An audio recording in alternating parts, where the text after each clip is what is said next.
इतना मेरा मेरा, ये भी मेरा, वो भी मेरा, ये भी मेरा, वो भी मेरा, और जितना इकट्ठा किया उसका उपयोग कभी ना कर पाए तुम।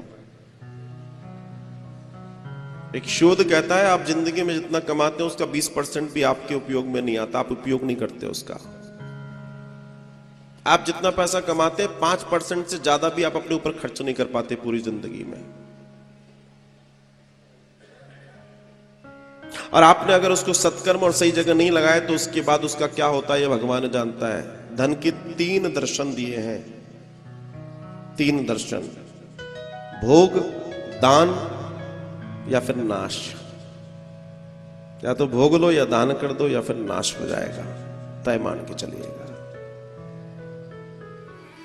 पैदा होते हैं हम, माता पिता मिलते हैं, बहन भाई मिलते हैं, चाचा ताऊ मामा मामी पड़ोसी दोस्त ये सब मिलते हैं, सबसे प्रेम होता है, सबके साथ हम जीते हैं उठते हैं बैठते हैं। और एक समय आता है हम बढ़ते जाते हैं, सब छूटते जाते हैं, सब छूट जाता है।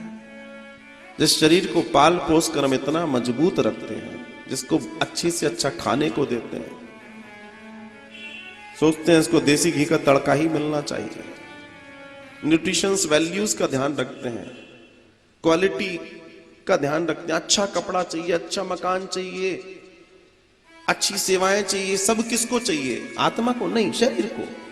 सारा कुछ शरीर के लिए हो रहा है।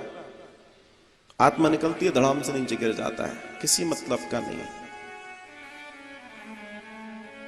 जिसको लाड़ लड़ाया पूरी जिंदगी, जिसको बेटा खा ले, बेटा कर ले, बेटा कर ले, उस बेटे को तैयार किया जा रहा है, इसमें आग लगानी है तेरे को, जल्दी तैयार हो, घर से बाहर निकालो, बदबू आ जाएगी, जल्दी करो, हटाओ हटाओ इसको। है ना सत्य? कभी इस सत्य को अंगीकार करके देखिए, तब समझ आएगा कि जीवन क्या है। और बहुत अच्छे से समझ लिया तो वैराग्य आ जाएगा। वैराग्य का मतलब क्या है? मोह से समाप्ति। भागना नहीं है कहीं, मोह से समाप्ति। जहां हो जैसे हो बढ़िया रहो, बस मोह से समाप्ति हो जाए, यही तो दर्शन है। और क्या दर्शन है? इसी को तो समझना है। जो आज तुम्हारे हैं कल वो किसी और के थे, कल वो किसी और के होंगे, ऐसे ही तुम्हारे साथ है, कोई किसी का नहीं है। मतलब की दुनिया है, स्वार्थ लाभ करें सब प्रीति, देते रहो तो जय जयकार, नहीं दो तो बहुत बेकार। आप मुझे बताइए। और ये सिर्फ पड़ोसियों के साथ नहीं, रिश्तेदारों के साथ नहीं, औलाद और माता पिता के साथ भी यही है।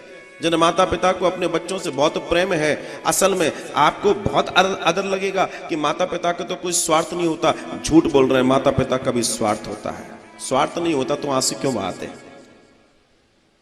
स्वार्थी तो आंसू निकालते हैं। स्वार्थ तो सबका सबसे है, और बिना स्वार्थ के जीवन नहीं है साहब। स्वार्थ तो सबका सबसे है।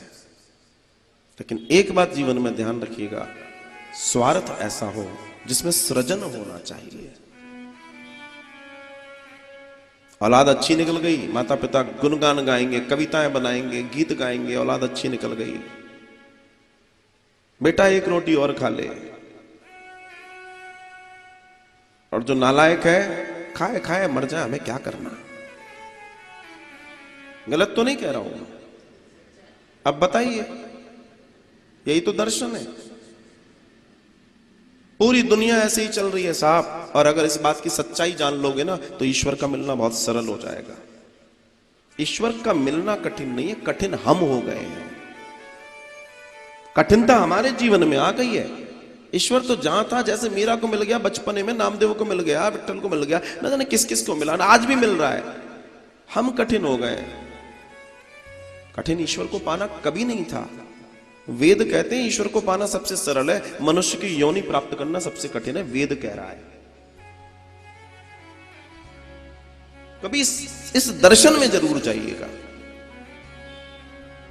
दर्शन बहुत महान दर्शन है। आपकी पूजा, आपकी अर्चना, आपकी प्रार्थना, आपके तीर्थ, इन सब का निचोड़ है मानवता। इन सब के बावजूद भी अच्छे इंसान नहीं बन पाए तो आते रहो और जाते रहो और योनियों में चलते रहो, इससे ज्यादा कुछ नहीं होगा। आए हो तो कुछ ऐसा कर जाओ तो दुनिया याद करे। कुछ ऐसा कर जाओ, कुछ ऐसा कर जाओ कि तुम्हारी तस्वीर को कोई रोज पल्लू से साफ करे और सुंदर सा गुलाब तुम्हारी तस्वीर पे रोज रख दे। ऐसा ना करना कि तेरा दिन तो बहुत बड़ी बात है, तस्वीर कोई कबाड़ी को दे दिया जाए, ऐसा मत कर जाना।